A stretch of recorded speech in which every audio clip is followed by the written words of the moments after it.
Hello, good evening, welcome back to around the edge hub. This is Yashpal Singh. आज हम सीखने वाले हैं यूज ऑफ हैड को।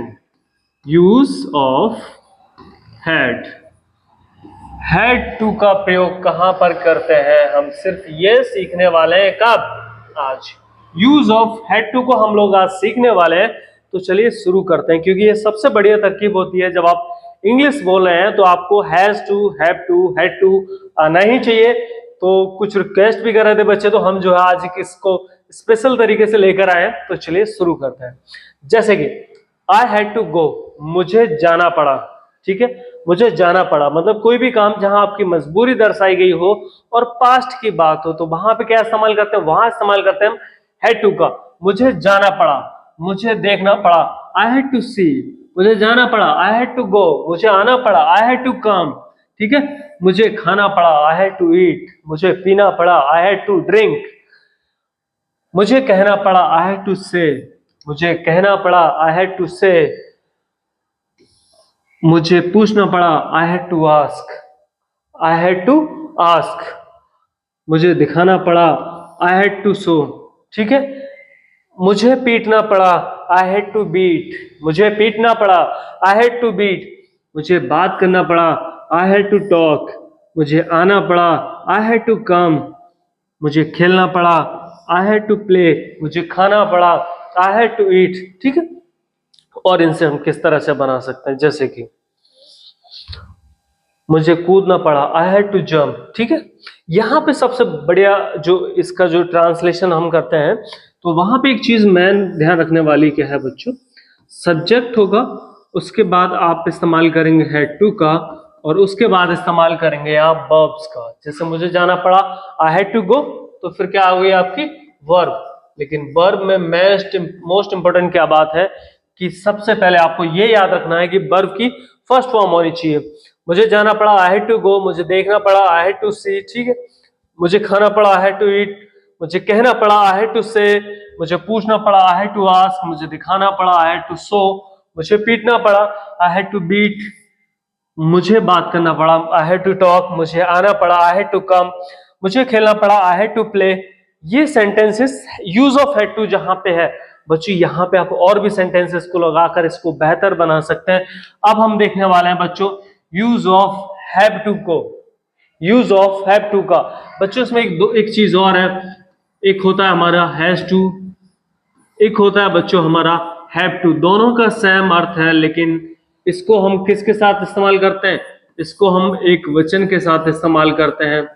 ठीक है, और इसके करते हैं हम बहुवचन के साथ में। अगर कहीं पे कोई सिंगुलर चीज है, सिंगल है, तो उसके साथ हम हैज टू का इस्तेमाल करेंगे। यहां पर हम जो सेंटेंस लेकर आए हैं वो लेकर आए हैं हैव टू का, लेकिन हम आज इसमें हैज टू भी आपको साथ के साथ समझाने वाले हैं। ठीक है, मुझे जाना है, जहां आपकी मजबूरी दिखानी पड़े या फिर जहां मजबूर हो, तो मुझे जाना है, I have to go. I have to go, उसे जाना है, ही हैज टू गो। उसे जाना है, क्या बनाएंगे? He has to go. ठीक है, रमेश को जाना है, सॉरी यहां पे ये एक्स्ट्रा हो गया थोड़ा सा। ठीक है, रमेश को जाना है, तो रमेश कैसे जाएगा?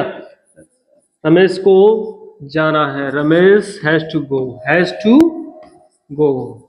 ठीक है बच्चों, अब देखते हैं नेक्स्ट। मुझे बैठना है, आई हैव टू सिट। उसे बैठना है, उसे बैठना, ही हैज टू सिट। ठीक है, यहां हैव का इस्तेमाल किया है। उसकी बात होती तो हम किसका इस्तेमाल करते हैं? ही का इस्तेमाल करते हैं। आई हैव टू सी, मुझे देखना है, आई हैव टू सी, मुझे देखना है। यू हैव टू रीड, तुम्हें पढ़ना है, उसे पढ़ना है, ही हैज टू रीड। ठीक है, उन्हें पढ़ना है, they have to read. I have to play, मुझे खेलना है, उन्हें खेलना है, दे हैव टू प्ले। ठीक है, उससे खेलना है, they has to sorry he has to play. Next हमारा तुम्हें गाना गाना है, तुम्हें गाना है, तो यू हैव टू सिंग। उसे गाना है, ही हैज टू सिंग। उन्हें गाना है, दे हैव टू सिंग। ठीक है, मुझे कहना है, आई हैव टू से। हमें कहना है, वी हैव टू से। उन्हें कहना है, दे हैव टू से। उसे कहना है, ही हैज टू से। और अगर फीमेल है तो फिर क्या बोलेंगे? शी हैज टू से। नेक्स्ट है बच्चों, मुझे पूछना है, आई हैव टू आस्क। मुझे पूछना है, आई हैव टू आस्क। मुझे पूछना है, I have to ask. I have to sleep, मुझे सोना है, I have to sleep. Next हमारा आई हैव टू ईट, मुझे खाना है, उन्हें खाना है, दे हैव टू ईट, उसे खाना है, ही हैज टू ईट। तो इस तरह से हम बहुत सारे सेंटेंसेस को इसमें बना सकते हैं। जैसे कि अगर हम बात करें कि उसे खाना है, उसे क्या करना है, उसे खाना है, उसे खाना है, तो कैसे बनाएंगे, he has to, he has to eat. ठीक है, इस तरह से हम जो है सभी सेंटेंसेस को बेहतर कर सकते हैं, लेकिन बशर्ते एक शर्त क्या है कि बच्चों हम जिसको इतना ज्यादा रिवाइज करेंगे, इतना रिवाइज करना चाहिए ताकि हमारी जिंदगी के जितने क्रियाकलाप हैं, अगर हम उन सभी जो काम करते हैं मॉर्निंग से लेकर इवनिंग तक, उन सब में अपने आप को घुसेड़ लें।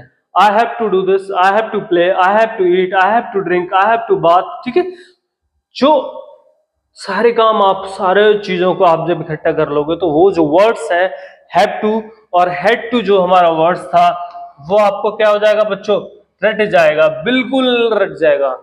मुझे जाना पड़ा, आई हैड टू गो, मुझे देखना पड़ा, आई हैड टू सी, मुझे खाना पड़ा, आई हैड टू ईट, उसे कहना, मुझे कहना पड़ा, आई हैड टू से, उसे कहना पड़ा, ही हैड टू से। ठीक है, यहाँ का एक और बढ़िया है कि यहाँ पर आपको हैड टू के साथ में एक वचन बहुवचन का कोई भी पंगा नहीं है। ठीक है, यहाँ पे एक वचन दोनों वचनों के साथ में आप हैड टू का इस्तेमाल करते हैं। अब बच्चों छोटी सी मिस्टेक जो हम लोग करते हैं कि हमें कभी कभी नहीं पता होता, मैं के लिए तो हमें पता है कि आई का इस्तेमाल करेंगे, मुझे के लिए क्या इस्तेमाल करेंगे, वह भी आई का इस्तेमाल करेंगे, बी के लिए हम के साथ में हमें का इस्तेमाल करेंगे, बह और उसने के लिए क्या इस्तेमाल करेंगे, ही का इस्तेमाल करेंगे, सी के और बह के उसने के लिए सी का इस्तेमाल करेंगे, बे और उन्हें के लिए क्या इस्तेमाल करेंगे, दे का इस्तेमाल करेंगे। तो हम जो है जितना ज्यादा इस चीज को क्या करेंगे, बोलेंगे, उतना क्या करेंगे, सीखेंगे। ठीक, तो आप डेली जितना काम करते हैं उसके साथ आई को जोड़ो, उसके बाद ही को जोड़ो, उसके बाद किसी का नाम ले लो। ठीक है, जैसे उसे खाना पड़ा या रमेश को खाना पड़ा, रमेश हैज टू ईट। ठीक है, Ramesh has to sing, Ramesh has to drink, Ramesh has to bath. तो इन सारे सेंटेंसेस को जितना आप ज्यादा प्रैक्टिस करेंगे आप उतने ज्यादा बेहतर हो जाएंगे। Thank you for watching the video, have a good day.